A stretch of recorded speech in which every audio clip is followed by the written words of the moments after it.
Hermanos, bienvenidos. Gracias por acompañarnos en esta tarde. El Señor los bendiga. Hoy es la serie número 107 desde que empezó esta cuarentena. Hemos estado estudiando muchos temas. Espero que todo lo que hemos presentado acá le haya sido de utilidad.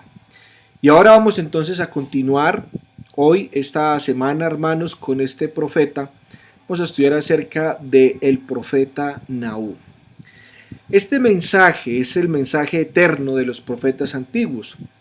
Como los he catalogado, son los predicadores de Dios en el Antiguo Testamento. Estos hombres, estos profetas, anunciaron la palabra de Dios, transformaron la manera de pensar y el comportamiento de sus oyentes. Dice la Biblia allá en Hechos que vosotros sois los hijos de los profetas y del pacto que Dios hizo con nuestros padres, diciendo a Abraham, en ti serán benditas todas las familias de la tierra.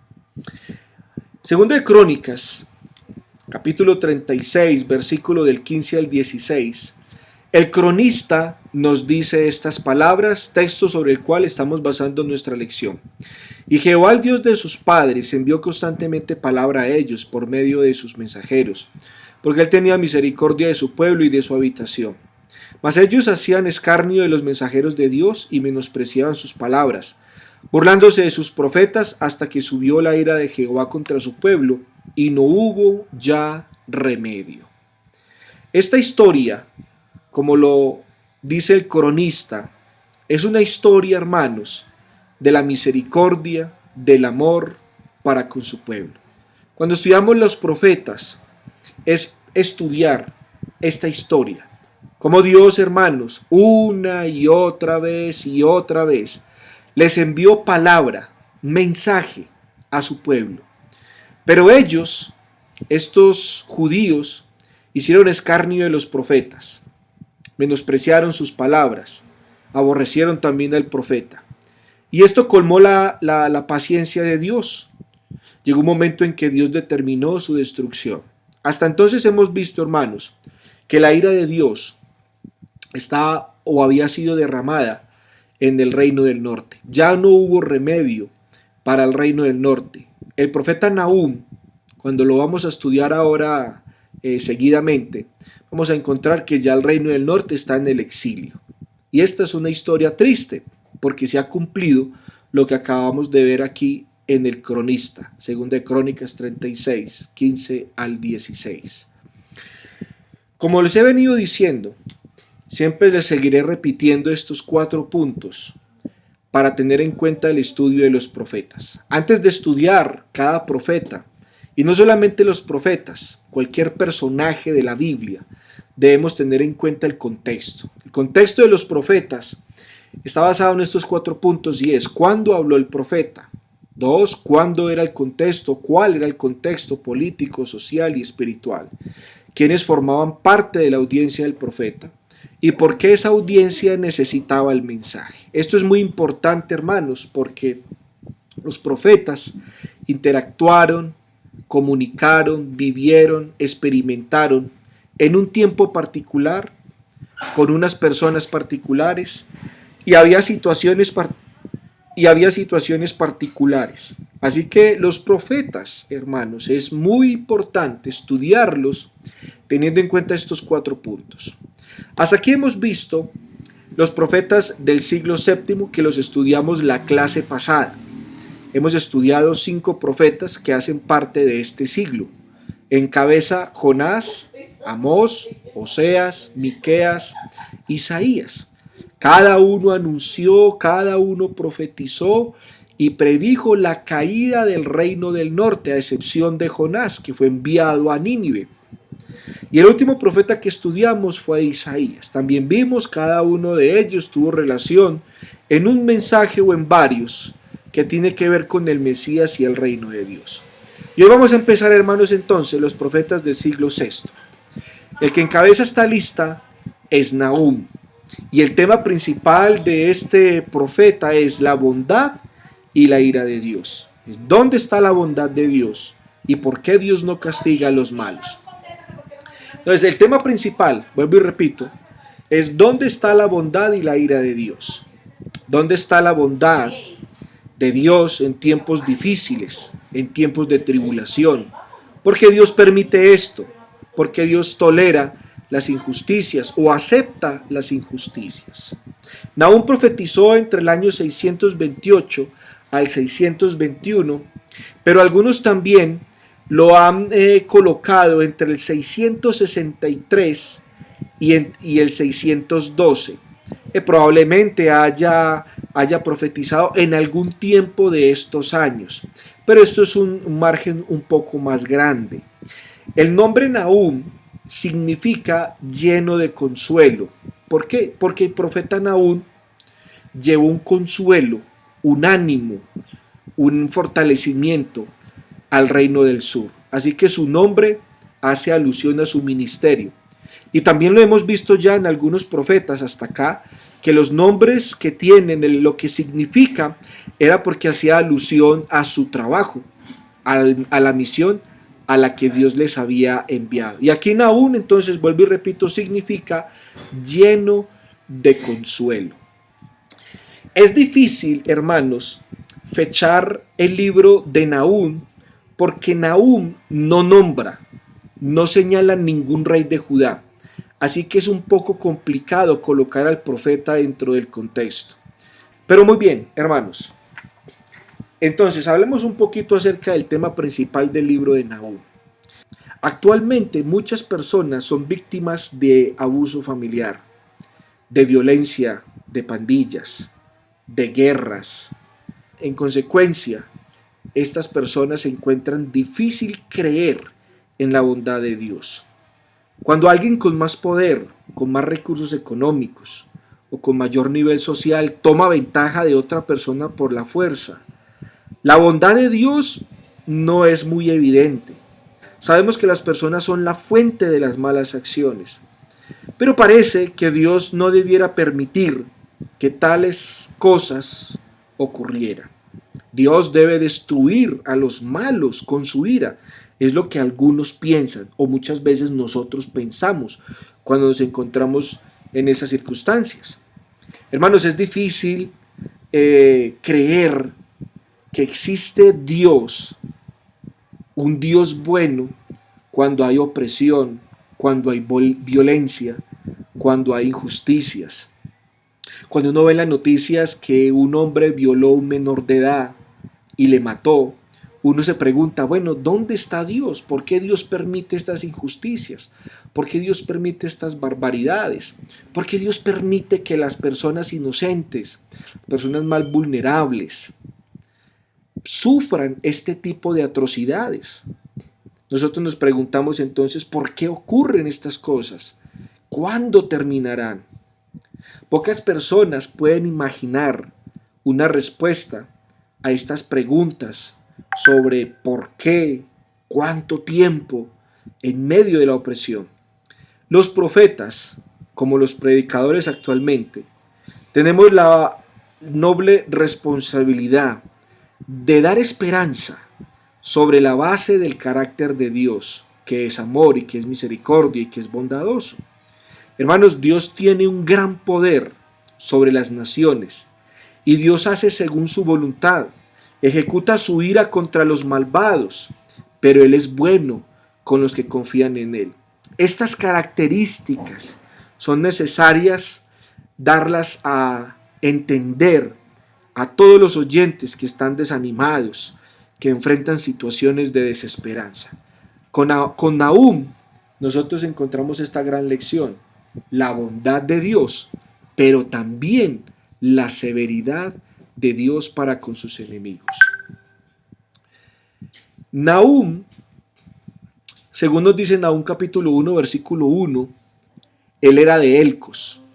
La ciudad de Elcos se encuentra al sur de Judá, así que ya lo podemos colocar en el mapa. Con relación, por ejemplo, a Amós, que era de Tecoa, y Miqueas, que era de Moseret, puesto que los libros y sus mensajes nos hablan el lugar de donde ellos eran. Pero a diferencia, por ejemplo, como Isaías, Oseas, Jonás, no sabemos, porque no están escritos, porque no hay registro en sus libros de dónde era su procedencia. Pero bueno, al menos aquí Nahum sí nos dice de dónde era. Era de la ciudad de Elcos. Ahora, con relación a la cronología de los profetas, Nahum encabeza la lista de los profetas del siglo VI. Como les dije ahora, algunos lo colocan entre el 663 y el 612, es un margen muy amplio, pero algunos concuerdan de que Amós estuvo predicando en el año 630, en el año 621 al 628, aproximadamente son como unos 7 años. Entonces, hermanitos, cada profeta vivió en un contexto. En el tiempo en que los profetas aparecen, en la nación del norte, la nación de Israel está dividida. El reino permaneció unido durante el tiempo de Saúl, David y Salomón. Pero es en el tiempo de Salomón cuando Dios rompe el reino. En el reino del norte 10 tribus y el reino del sur quedaron solamente 2 tribus. Cuando un reino se divide, Jesucristo dijo que no permanece. Todo reino dividido contra sí mismo será asolado. Y aquí vemos entonces el declive. Vemos nosotros que la nación dividida empieza su ocaso. Cada rey que se levanta, tanto en el norte como en el sur, va demostrando que la nación va de mal en peor, en todo sentido, primeramente espiritualmente, con Dios, socialmente, económicamente, hasta que vemos su destrucción. El primer reino que cayó entonces fue en el año 722, que fue por medio del imperio asirio que los llevó cautivos en ese año. Y los profetas que interactuaron con Israel durante ese siglo séptimo fueron Jonás. Bueno, Jonás fue enviado a Nínive, no predicó a su nación, fue enviado a la ciudad de Nínive para que se arrepintiera. Fue Amós, Oseas, Miqueas e Isaías. Esos fueron los profetas que Dios envió constantemente mensaje para hacer volver a la nación de sus pecados. Algunos ministraron en el reino del norte y otros ministraron en el reino del sur y otros como en el caso de Miqueas, tanto en el norte como en el sur, en fin. Pero ha sido una historia muy interesante. Ahora, no podemos nosotros ignorar que la nación de Israel, para el tiempo de estos profetas, vivían en el vacío, puesto que había un imperio que los subyugó durante ese tiempo, que fueron los asirios. Los asirios eran el imperio que por el momento estaba gobernando el mundo. Habían subyugado naciones, pueblos, reyes y habían dominado el mundo. Algunos de estos reyes tuvieron injerencia y tuvieron una influencia positiva o también negativa en el pueblo de Dios. Entonces los reyes que hemos tenido o que hemos visto hasta ahora, porque la Biblia lo cita, es este rey, ¿sí? Adad-Nirari II, creo que este fue con el que Jonás tuvo contacto cuando visitó Nínive. Azurdán, que creo que es en el tiempo de Amós, creo que lo hemos estudiado, y ya luego sigue Tiglat-Pileser, del cual Oseas y Miqueas e Isaías también profetizaron durante el reinado de este rey asirio. Y este rey Tiglat-Pileser fue el que llevó cautivo al reino del norte en el año 722. Luego sigue Sargón III, ¿sí? Luego sigue Sennacherib. Y bueno, con estos dos trataron de hacer una incursión en Judá, pero no pudieron. En el tiempo de Ezequías, Sennacherib trató de invadir el reino del sur, pero Dios dio gran libertad cuando Dios hizo un milagro. En esa noche un ángel de Dios hirió a 185,000 asirios, y Rabsacés, que había amenazado a Jerusalén y había blasfemado el nombre de Dios, con Sennacherib les tocó regresar a Nínive. Cuando llega a Nínive, Sennacherib es muerto por sus hijos en el templo cuando él estaba adorando a su Dios. Y en su lugar empezó entonces a reinar Esarhadón, que también lo registra Isaías en sus páginas, en sus sermones. Entonces, hermanos, hoy vamos entonces a mirar en contexto a Nahum. Nahum lo podemos nosotros entonces ubicar aquí en el año 628 y 622. Su ministerio entonces, generalmente algunos han considerado que ha sido esta franja amarilla, ha sido un poco más de unos 7 años aproximadamente. El rey malo Manasés, Amón y el rey bueno Josías eran los reyes que gobernaban en ese tiempo. Entonces, como les decía ahora, es muy difícil fechar a Nahum porque Nahum no da referencia de ningún rey de Judá. Pero Nahum profetizó la destrucción de Nínive en el año 612. Así que Nahum profetizó antes de esa fecha. Y también los asirios ya habían destruido una ciudad egipcia que se llama No Amón, que está en Tebas. Nahum capítulo 3, versículo 8. Así que de algún modo el profeta habló en algún momento entre el 628 y 621 aproximadamente. Algunos han afirmado categóricamente que la profecía de Nahum está colocada en el año 630, pero como les digo, las fechas cuando los profetas no dan referencia de algún rey es un poco complicado colocarlo en contexto. Ahora, ¿por qué colocamos más bien a Nahum en esta fecha? Porque Nahum no condenó la nación del sur. Cuando usted lee Nahum, no hay ninguna referencia a que Nahum haya levantado palabra contra algún pecado, contra el rey, contra el pueblo, contra los príncipes. Entonces es muy probable que el ministerio de Nahum haya sido en el tiempo de Josías, porque Josías fue un buen rey. Dice la escritura en 2 de Reyes, capítulo 22 y hasta el capítulo 23, que Josías buscó a Dios de todo corazón y prosperó. Josías hizo reformas religiosas muy importantes. Entonces parece que en el tiempo del rey Josías no había problema. Entonces, el mensaje de Nahum, los sermones de Nahum, se enfocaron más bien en la fuerza predominante que influía a los habitantes de Judá, que era el imperio asirio. Y el rey que estaba ahí, hermanos, en ese momento, se llama Asnapar, que Asurbanipal, que también es su nombre, porque otras Biblias lo traducen Asurbanipal. Asurbanipal era hijo de Sarjadón, nieto de Senaquerib. Y Asurbanipal o Asnapar, según Esdras 4:10, él trajo una cantidad de gente de su imperio más allá del río Éufrates para que poblara Samaria o el reino del norte. Y esa mezcla, porque ahí quedaron judíos, esos judíos se mezclaron con esta gente que Asurbanipal había traído y dio como origen a los samaritanos. Así que los samaritanos, podemos nosotros decir con algo de seguridad, que era una mezcla de asirios con judíos. De asirios con judíos. De ahí nacen entonces los samaritanos. Ahora, hermanos, el último rey del imperio asirio fue Asurbanipal, porque Nabopolázar en el año 612 toma Nínive y le pone fin al rey y al imperio asirio. Bueno, eso ya lo podríamos estudiar después.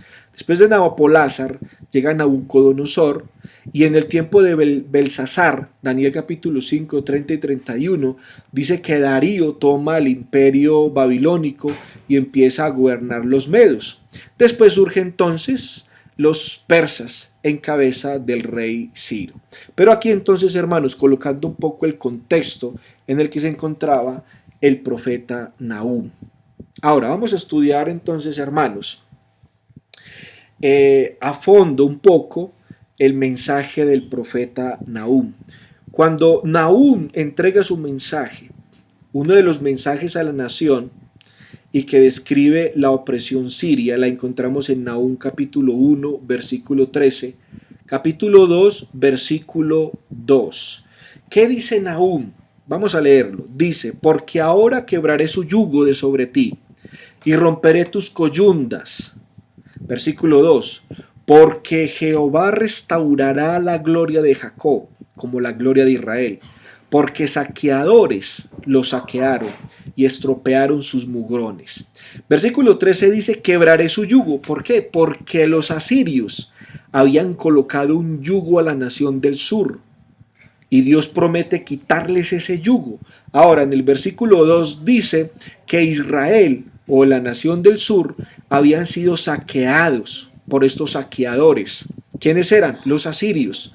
Y estropearon sus mugrones. La palabra mugrones es otra forma de decir viñas. Así que imagínense entonces las viñas, sus sembrados, sus cultivos. Todo lo habían usurpado, se lo habían robado, se lo habían quitado los asirios. Así que hermanos, usted puede pensar por estas palabras la opresión en la que se encontraba el imperio del sur, como los asirios les tenían pesadas cargas con impuestos, le quitaban el fruto de la tierra, le robaban lo mejor, etcétera, etcétera. Entonces, en el tiempo de Nahum, el reino del sur estaba sufriendo una injusticia, estaba sufriendo la opresión asiria, perdón, ahí me equivoqué en el título, no es la opresión siria, sino la opresión asiria, porque son dos cosas, una cosa es Siria y otra cosa es Asiria. Entonces usted se puede tener en su mente, hermanos, las injusticias, la violencia, la opresión que estaba sufriendo el pueblo. Dice también, hermanos, que había un temor infundado ya en el corazón, un temor bastante profundo en el corazón de los judíos por las tropas asirias. En Nahum capítulo 2, versículo 3 y 4 dice, Nahum una referencia al ejército asirio en Jerusalén y en Judá.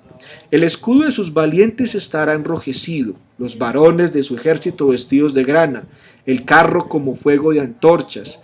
El día que se prepare temblarán las hayas. Los carros se precipitarán a las plazas, con estruendo rodarán por las calles, su aspecto será como antorchas encendidas, correrán como relámpagos. Bueno, la versión Reina Valera que nosotros usamos utiliza un lenguaje un poco complicado, pero si leemos estos versículos en la versión PDT, que es muy buena, dice y podemos entender la opresión por parte de las tropas asirias en medio del pueblo. Vamos a leer este versículo, dice, son rojos los escudos de aquellos soldados y rojo carmesí sus uniformes. El hierro de sus carros está al rojo vivo, mientras se preparan para la batalla y vibran sus lanzas. Los carros de combate corren a su antojo por las calles y pasan a toda velocidad por las plazas. Parecen carbones encendidos cuando están al rojo vivo, parecen como relámpagos. Entonces imagínense, hermano, este imperio les estaba quitando sus mejores tierras, les estaban quitando el grano, los estaban diezmando, les estaban quitando su dinero con los impuestos, tenían que pagar impuestos al imperio, y aparte de eso, las imponentes tropas asirias que infundían miedo en las calles. Entonces había un pánico, había un temor en el pueblo judío en el tiempo del profeta Nahum. Entonces, de este mensaje que trae el profeta es para darles una palabra de aliento, una palabra de confianza en Dios, de que algún día Dios va a castigar a esta nación opresora que eran los asirios. También, hermanos, hay una referencia y estaba en la mente de los judíos, era que ellos tenían en mente que Asiria era un imperio majestuoso, rico, opulento, grande, y todo había sido porque ellos habían saqueado a las naciones, habían robado a los pueblos, habían destruido a naciones enteras. Esta referencia la encontramos aquí en Nahum capítulo 1 versículo 14, capítulo 2 versículo 5, vamos a leerlo, dice, mas acerca de ti mandará Jehová, que no quede ni memoria de tu nombre, de la casa de tu Dios destruiré escultura y estatua de fundición, allí pondré tu sepulcro porque fuiste vil, se acordará él de sus valientes, se atropellarán en su marcha, se apresurarán a su muro y a la defensa se prepara.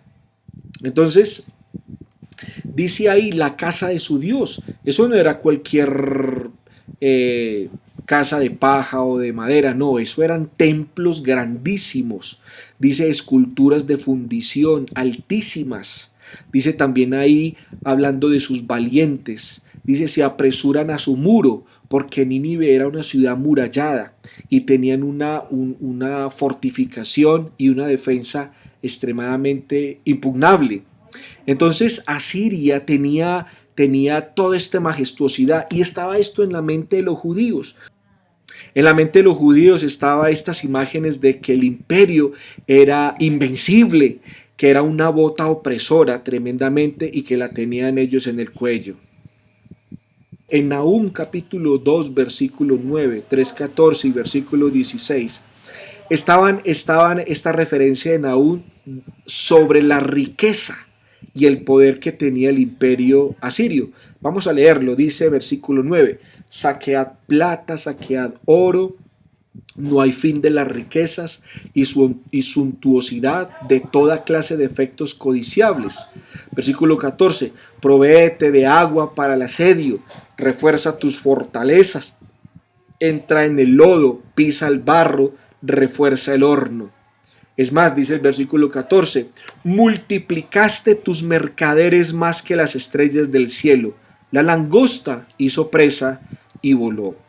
Entonces, hermanos, Asiria tenía una riqueza, tenía un progreso, una suntuosidad, y todo eso era por lo que ellos habían hecho con el mundo entero, porque ellos habían dominado el mundo. Cuando nosotros estudiamos el profeta Jonás, vimos cómo la ciudad estaba a orillas del río Tigris. Sennacherib, en su reinado, amplió la ciudad, así que era una ciudad opulenta, importante. No era la capital de los asirios porque el término capital no existía, no lo concebían en ese tiempo. Simplemente eran ciudades importantes que llegaron a ser principales porque, por ejemplo, en Nínive era ciudad donde vivieron algunos reyes. Por ejemplo, Sennacherib, Tiglat-Pileser hicieron ahí, Asurbanipal hicieron sus casas reales. Este profeta entonces Nahum también, hermanos, nos habla aquí de Nínive. Más adelante vamos a estudiar también el profeta Sofonías, creo que mañana vamos a estudiar el profeta Sofonías, y cuando estudiemos Sofonías, pues también nos vamos a dar de cuenta que Sofonías escribió y llevó un mensaje o profetizó y dio un mensaje para Nínive. Ahora, hermanos, Nínive era una ciudad grandiosa, majestuosa. A veces nosotros pensamos que las ciudades pasadas, las culturas, los pueblos, eran quizás pueblos pequeños que vivían por allá en cavernas, en cuevas, pero estamos equivocados. Algunos pintores han tratado de recrear cómo lucía Nínive, teniendo en cuenta el territorio, la expansión en donde se encontraban las ciudades, lo que es actualmente Irak. Resulta que el país de Irak, el gobierno de Irak, ha impedido excavaciones arqueológicas ahí en su territorio. Entonces ha habido muy poca referencia arqueológica, descubrimientos arqueológicos de Nínive, pero lo poco que se ha descubierto nos han dado a entender de que Nínive era una ciudad grandísima, era una ciudad muy civilizada, tenía muchas cosas interesantes, y como nosotros estábamos estudiando, dice, multiplicaron sus mercaderes como las estrellas del cielo. Imagínense entonces imagínense el comercio tan grande que tenía esta ciudad, lo cual también le proveyó su riqueza y su poder. Así que eso eran naciones grandísimas. Pero, ¿cuál era el punto? Hicieron de Dios su enemigo, se enorgullecieron en su corazón y por su pecado, no solamente de la idolatría, sino su orgullo, su pillaje, su barbarie, sus atrocidades, porque los ninivitas, cuando estudiamos el libro de Jonás, ellos hacían alarde de su maldad, ellos hacían alarde de las barbaries que ellos habían perpetuado en tiempos pasados. Ellos tenían mensajeros que daban noticias al mundo entero de qué bárbaros eran ellos, así que con eso atemorizaban y subyugaban también muchos pueblos. Pero como hicieron de Dios su enemigo, de Dios iban a tener la ira de Dios. Y el mensaje de Nahum es ese tema. Nínive obtendrá lo que se merece. La ira de Dios vendrá sobre ellos. Así que Nínive, hermanos, era una ciudad majestuosa. Habían varias ciudades alrededor de Nínive, como por ejemplo esta, que también eran ciudades muy importantes y así lucían. Nínive era también un lugar de idolatría. Ellos tenían varios dioses importantes, de los cuales proceden también sus nombres, los asirios. Pero entonces esto era majestuoso. Pero Nahum, entonces el profeta Nahum, dice que Dios va a tomar venganza de ese pueblo opresor, de una nación bárbara, de una nación injusta y opresora. De eso trata el capítulo 1 y vamos a leer desde el versículo 2 en adelante. Jehová es Dios celoso y vengador. Jehová es vengador y lleno de indignación. Se venga de sus adversarios y guarda enojo para sus enemigos. Jehová es tardo para la ira y grande en poder y no tendrá por inocente al culpable. Jehová marcha en la tempestad y el torbellino y las nubes son el polvo de sus pies. ¿Qué significa esto, hermanos? Que Dios no es ajeno a lo que está padeciendo el pueblo de Israel. ¿Dónde está Dios? ¿Dónde está la bondad de Dios? ¿Por qué Dios permite esta opresión? ¿Por qué Dios permite estas injusticias? Pero aquí entonces Dios les está respondiendo. Dios les está diciendo que Él es vengador, que va a vengar esas injusticias, va a castigar la nación asiria. Entonces dice también el versículo 6, ¿quién permanecerá delante de su ira? ¿Y quién quedará en pie en el ardor de su enojo? Su ira se derrama como fuego, y por él se hienden las peñas. Jehová es bueno, fortaleza en el día de la angustia, y conoce a los que en él confían. Este versículo de Nahum capítulo 1, versículo 6, y también el versículo 7, hermanos, es similar al pasaje del apóstol Pablo en Romanos, capítulo 11, versículo 22, donde habla el apóstol Pablo de la bondad y la severidad de Dios. Dice capítulo 11, Romanos 11, versículo 22, mirad pues la bondad y la severidad de Dios, la severidad ciertamente para con los que cayeron, pero la bondad para contigo si permaneces en esa bondad, pues de otra manera tú también serás cortado. Y el tema de Nahum, como lo veíamos en el título, ¿dónde está la bondad y la ira de Dios? Aquí está el versículo 6 y 7 donde nos está hablando del tema del libro. Ojalá si usted tiene una Biblia ahí a la mano, pueda subrayar estos dos versículos. Nahum capítulo 1, versículo 6 y versículo 7 que nos hablan de la bondad y de la ira de Dios. Dios es Dios vengador, Dios es un Dios castigador. En Hebreos capítulo 2, en el versículo del 26 al 27, habla acerca de que Dios es un Dios vengador. Dice, ay, y dice, bueno, vamos a leerlo, porque a mí se me está olvidando ya ese versículo. Dice, horrenda cosa, empieza el versículo. Hebreos capítulo 10, versículo 30, pues conocemos al que dijo, mía es la venganza, yo daré el pago, dice el Señor. Y otra vez, el Señor juzgará a su pueblo. Versículo 31, horrenda cosa es caer en manos del Dios vivo. Dios es bueno y es fortaleza en el día de la angustia, pero para con aquellos que creen y confían en Él. Pero para con sus enemigos, horrenda cosa es caer en manos del Dios vivo. Versículo 8 en adelante. Mas con inundación impetuosa consumirá a sus adversarios, y tinieblas perseguirán a sus enemigos. ¿Qué pensáis contra Jehová? Él hará consumación, no tomará venganza dos veces de sus enemigos, aunque sean como espinos entretejidos y estén empapados de su embriaguez, serán consumidos como hojarasca, completamente seca. Nahum entonces, hermanos, aquí está hablando de que Dios va a depositar toda su ira sobre el imperio asirio. Hermanos, Nabopolázar invadió, tomó y dio fin al imperio asirio. El instrumento de Dios para castigar a los asirios fue el reino de los babilonios. Hermanos, Dios juega al ajedrez con las naciones. Dios hace su voluntad en el cielo y en la tierra. Con estos sermones de Nahum, vemos, hermanos, que Dios no es ajeno tampoco a las demás naciones. Dios les dio oportunidad para que se arrepintieran. Eso lo vemos nosotros cuando estudiamos el profeta Jonás. Pero también cuando aquellos pueblos decidieron apartarse completamente de los mandamientos o de la voluntad del Señor, a hacer lo malo, a pervertirse y a cometer injusticias, pues fueron ellos receptores de la ira de Dios. Y el imperio asirio, hermanos, terminó. El imperio asirio en el año 612, Nabopolázar, el rey de Babilonia, le dio fin. En Nahum, capítulo 1, versículo 14, encontramos nosotros la destrucción de Nínive profetizada por Nahum. Versículo 14 dice: mas acerca de ti mandará Jehová que no quede ni memoria de tu nombre. De la casa de tu Dios destruiré escultura y estatua de fundición, allí pondré tu sepulcro porque fuiste vil. Heme aquí contra ti, dice Jehová de los ejércitos, encenderé y reduciré a humo tus carros, y espada devorará tus leoncillos, y cortaré de la tierra tu robo, y nunca más se oirá la voz de tus mensajeros.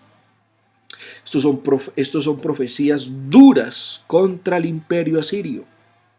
Sus mensajeros, que eran emisarios de la barbarie, porque publicaban la barbaridad que ellos hacían, o lo que era el imperio asirio, iba a terminar. Su robo, su pillaje, sus injusticias, su opresión, Dios le iba a dar fin.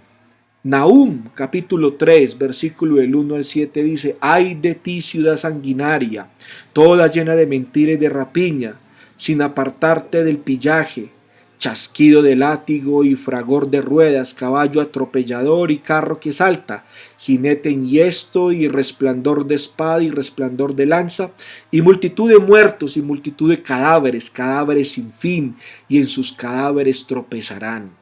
Aquí Dios entonces está diciendo de la masacre y de las muertes de parte y del imperio babilónico que iba a destruir la nación y a sus habitantes. Versículo 4 dice: a causa de la multitud de las fornicaciones de la ramera de hermosa gracia, maestra en hechizos, que seduce a las naciones con sus fornicaciones y a los pueblos con sus hechizos.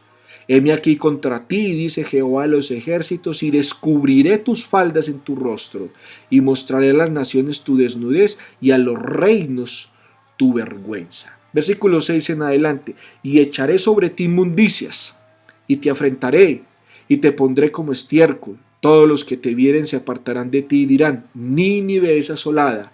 ¿Quién se compadecerá de ella? ¿Dónde te buscaré consoladores? No hay medicina para tu quebradura, tu herida es incurable. Todos los que oigan tu fama batirán las manos sobre ti, porque ¿sobre quién no pasó continuamente tu maldad? ¿Qué pueblo no subyugaron ellos? ¿Qué pueblo no oprimieron? Ahora ellos son los receptores de la ira de Dios. Hermanos, Nínive hoy en día no es sino polvo y un poco de rocas. Nínive son lugares desolados. Nínive nunca volvió a ser como lo era en los tiempos de los profetas, esa nación que atemorizaba al mundo entero, porque hicieron de Dios su enemigo, y Dios profetizó que nunca más iban a surgir. Y actualmente, hermanos, estas ruinas testifican de la ira, de la venganza del Señor. Nínive, hermanos, ahora no encontramos sino allá en las pocas excavaciones que han dejado permitir el gobierno de Irak, vemos que sus palacios están desocupados, que simplemente es guarida de los animales salvajes. Pero Nínive ha sido desolada, hermanos. ¿Por qué? Porque así lo anunció Isaías y así lo profetizó también Nahum, como también el profeta Sofonías. Cuando Asiria fue destruida, Dios vengó al pueblo del sur. Las buenas nuevas llegaron a Jerusalén. Nahum capítulo 1 dice versículo 15: He aquí sobre los montes los pies del que trae buenas nuevas, del que anuncia la paz. Celebra, oh Judá, tus fiestas, cumple tus votos, porque nunca más volverá a pasar por ti el malvado. Pereció del todo. Hermanos, ya Jerusalén, sin la opresión asiria, podía celebrar sus fiestas, seguir teniendo libertad en su culto, en el templo, seguir la adoración a Dios. Parece entonces que cuando los asirios les tenían oprimidos, les habían impedido el culto al Señor, impedido las fiestas, celebrar la Pascua, la fiesta de las semanas, los tabernáculos, guardar el día de reposo, en fin. Pero una vez llegaron las buenas nuevas, aquellos que trajeron la noticia de que Dios había juzgado a la nación asiria, entonces la nación de Israel, el pueblo de Judá y Jerusalén, tendrían entonces paz. Ya podrían estar tranquilos porque Dios derramó su ira sobre los asirios. Dios es bueno para con aquellos que son fieles. Isaías también, hermanos, había profetizado acerca de estas buenas nuevas. Isaías capítulo 52, versículo 7 dice: cuán hermosos son sobre los montes los pies del que trae alegres nuevas, del que anuncia la paz, del que trae nuevas del bien, del que publica salvación, del que dice a Sión: tu Dios reina. Esta cita de Nahum, capítulo 1, versículo 15, es la relación que tenemos nosotros en el libro de Nahum sobre el Mesías. El apóstol Pablo cita este versículo de Nahum, capítulo 1, versículo 15, en Romanos, capítulo 10, versículo 15. Dice: ¿y cómo predicarán si no fueren enviados? Como está escrito: cuán hermosos son los pies de los que anuncian la paz, de los que anuncian buenas nuevas. También Pablo lo cita en Efesios capítulo 6, versículo 15, y calzado los pies con el apresto del evangelio de la paz. Así que, hermanos, cuando usted lea este versículo, estos dos versículos en el Nuevo Testamento, porque han sido versículos emblemáticos para hablar de la evangelización y de aquellos que predican el evangelio, tengamos en mente que Nahum e Isaías lo anunciaron. Nahum e Isaías anunciaron de aquellos que predicarían estas buenas nuevas de paz. Primeramente, hermanos, cuando predicamos el evangelio, anunciamos las buenas nuevas, estas buenas noticias al pecador para que crea en Cristo y se arrepienta. Pero en primera instancia, hermanos, estas palabras fueron anunciadas por Nahum cuando escuchó de parte de estos mensajeros, o cuando se escuchó de parte de estos mensajeros que Dios les había dado venganza a ellos y ahora ellos iban a traer paz, no tendrían problema porque los asirios no les volverían a oprimir. Así que, hermanos, espero que esta lección sobre el profeta Nahum nos haya servido, nos haya edificado y nos haya hecho entender que Dios, su carácter es bondadoso, que Dios ve las injusticias, que Dios ve la opresión, que Dios ve el sufrimiento de las personas y que tarde que temprano el malvado será condenado, será juzgado y que la ira de Dios está sobre todos aquellos que hacen lo malo. Así que, hermanos, quedan todos invitados para mañana con la ayuda del Señor para que podamos seguir estudiando el profeta Sofonías. Sofonías profetizó en el año 625 y su tema es: busquen a Dios antes del día de Jehová. Muchas gracias, hermanos, por su atención y Dios les bendiga. Y los espero para mañana para que continuemos con estas grandes lecciones acerca de los profetas del Antiguo Testamento.